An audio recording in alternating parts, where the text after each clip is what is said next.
Casais inteligentes encontram equilíbrio.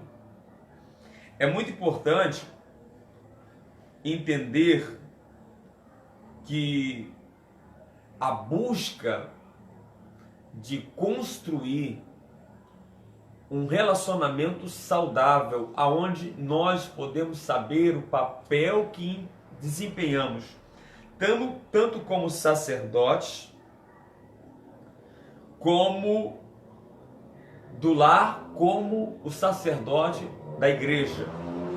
Então, casais inteligentes, eles encontram o equilíbrio porque ele sabe desempenhar o seu papel como sacerdote do lar, como sacerdotisa do lar, e ele sabe desempenhar o papel como sacerdote e sacerdotisa na casa do Senhor.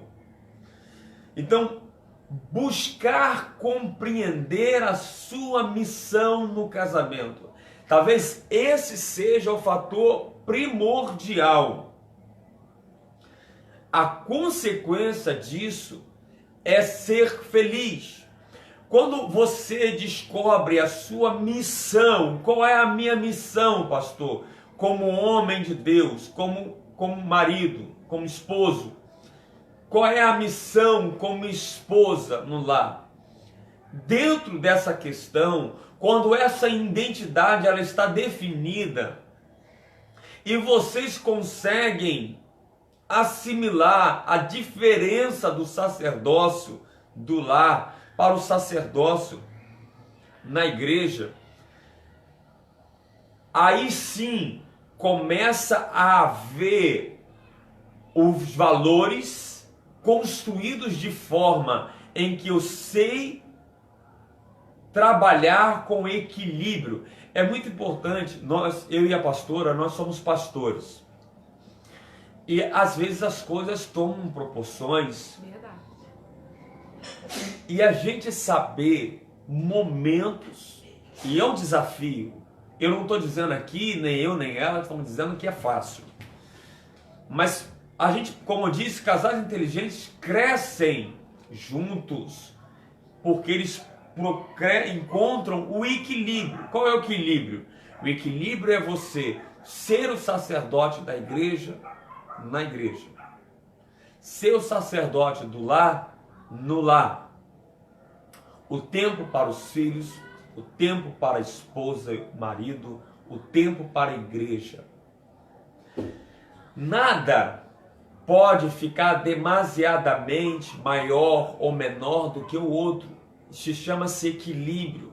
Sentar, conversar, atribuir, cercar. A minha esposa falou uma coisa muito interessante dentro dessa questão do equilíbrio. Ela falou como que ela trabalha para cercar a alma, porque a gente precisa cercar a alma. Eu queria até dar um exemplo.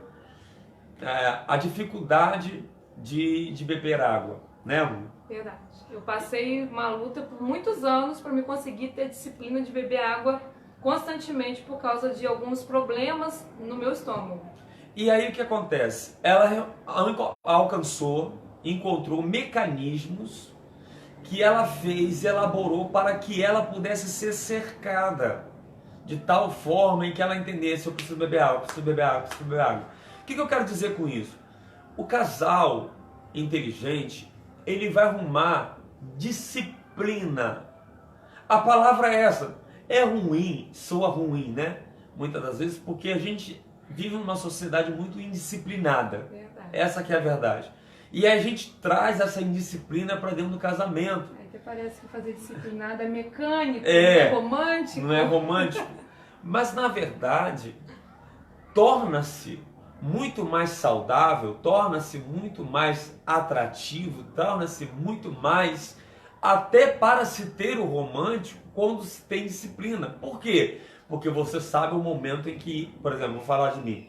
Eu sei qual é o momento que eu sou pastor, eu sei o momento que eu sou pai, eu sei o momento que eu sou esposo, eu sei o momento que eu sou namorado. Porque se a gente tiver disciplina, a gente trabalha o nosso tempo de forma saudável. Então o equilíbrio aqui é você saber o ambiente em que você está e como você vai desempenhar esse ambiente, tanto homem como mulher. É claro que a gente volta para o início. Se houver qualquer ferida dentro do relacionamento não tratado, não há equilíbrio. Não há, porque não há comunicação. Então a primeira coisa que eu acho fundamental para que possa se propor equilíbrio é reavaliar a sua comunicação. O quanto a gente volta tudo de novo, você vê que tudo volta ao início. Porque como eu vou trazer equilíbrio se não há uma questão saudável para se conversar, para se tratar, para se expor? Existem situações no casamento em que traz certo receio de falar. E isso é um sinal de que há alguma coisa errada no seu casamento, que precisa ser discutida, precisa ser conversada. Porque o encontrar do equilíbrio está na transparência. O encontrar do equilíbrio está na conversa franca. Na transparência com filtro. O filtro, lembra a gente primeira. falando nisso? O filtro. Falando Respeito. de uma forma respeitosa, mas expondo a dor, a dificuldade. Porque nós estamos falando que casal inteligente sabe falar. Casal inteligente sabe ouvir. Casal inteligente sabe discutir uma conversa e chegar a um ponto denominador, que vai trazer o equilíbrio. Meu amor, vejo que aqui está o ponto em que nós podemos trabalhar. O que você acha? Acho bem, melhor assim. Não, a gente pode fazer melhor desse jeito.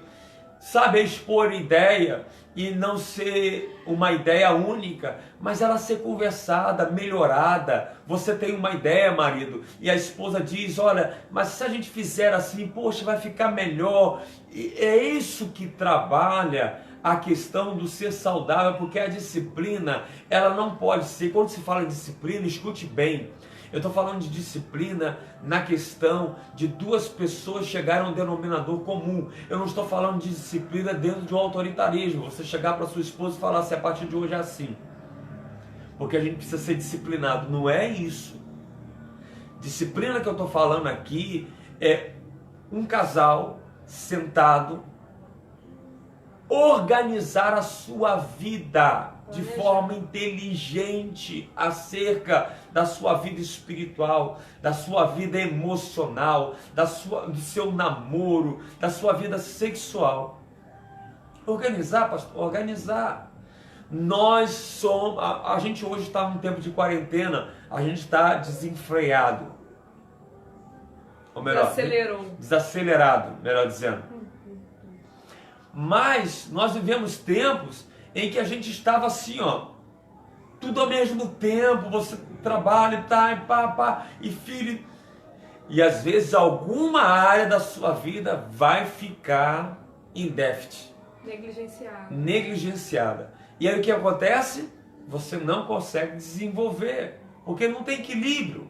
Então é importante a disciplina, porque nós somos engolidos por muitas coisas. E se não houver disciplina, não tem como. Então, eu preciso buscar compreender, resolver os problemas, compreender e trazer equilíbrio. E a proposta é fazer feliz. Amém. Amém? Então, queridos, fica a dica para as mulheres, dentro do que o pastor está falando. Casal inteligente encontra o equilíbrio entre o papel de ser sacerdote na igreja e ser sacerdote dentro de casa. Mesma coisa para as mulheres.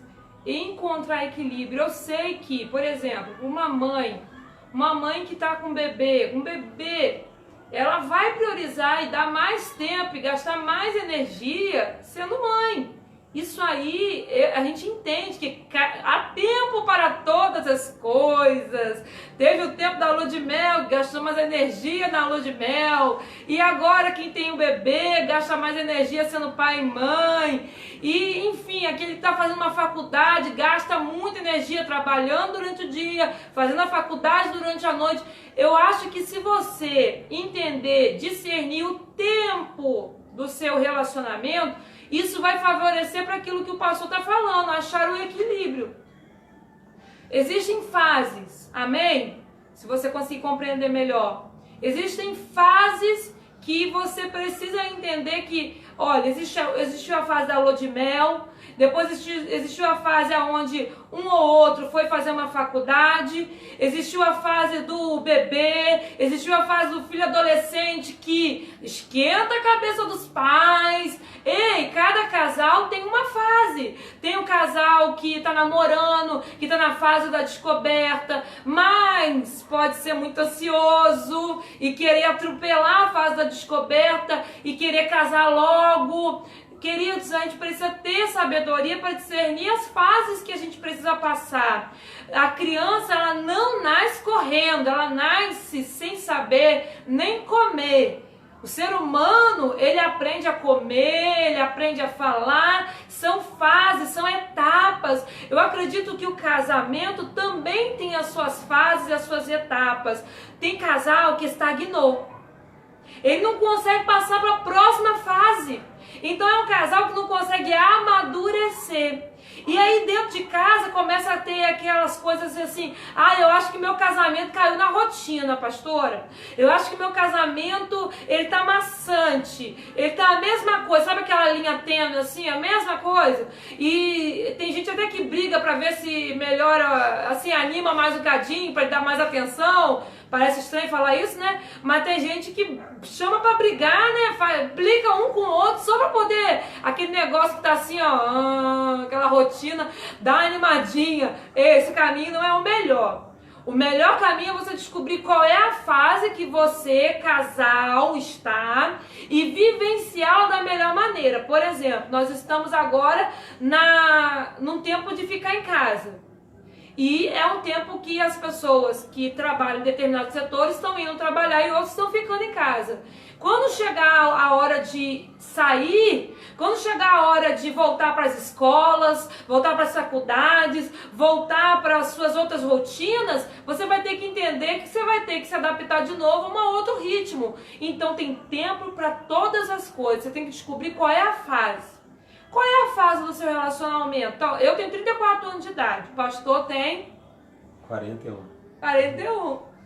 Mas a maturidade do nosso relacionamento vai depender se eu estou vivenciando as etapas necessárias, se eu estou dando passo a passo e respeitando o tempo. Hoje nós temos 14 anos de casado, temos um filho adolescente, e eu estava no passado fazendo uma faculdade à distância, nós estávamos dedicando 90% à nossa chamada ali, nossa energia na nossa chamada, mas quando chegava em casa tinha que buscar o equilíbrio. Aqui é o lugar de ser pai e mãe, marido, mulher, esposa e esposo e saber dividir os ambientes e os papéis. Queridos, isso é difícil, sabe por quê? Porque tem gente pulando etapa. Vou repetir. Sabe por que muito casal não amadurece? Porque pula etapa.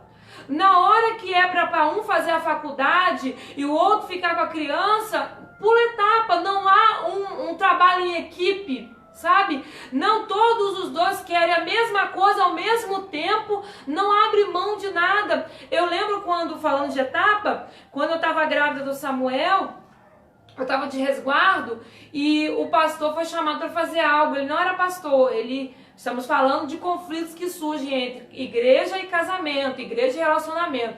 Eu lembro que eu estava de resguardo na casa da minha mãe e o pastor foi chamado para fazer algo pelo pastor dele. E eu lembro que naquela época eu não gostei, estava de resguardo. Eu achei que aquele momento ele podia separar para cuidar de mim e do pequeno Samuel. Mas eu tive que administrar aquilo ali, porque é sonho dele, a chamada dele, e é sonho meu, a chamada minha. E se eu mexer com o sonho dele de uma forma sem sabedoria, mesmo às vezes estando certa, porque eu estava de pontos, tá? Eu estava de resguardo e com pontos e um bebezinho que não tinha um mês. E ele foi fazer algo na igreja a pedido do pastor e naquele momento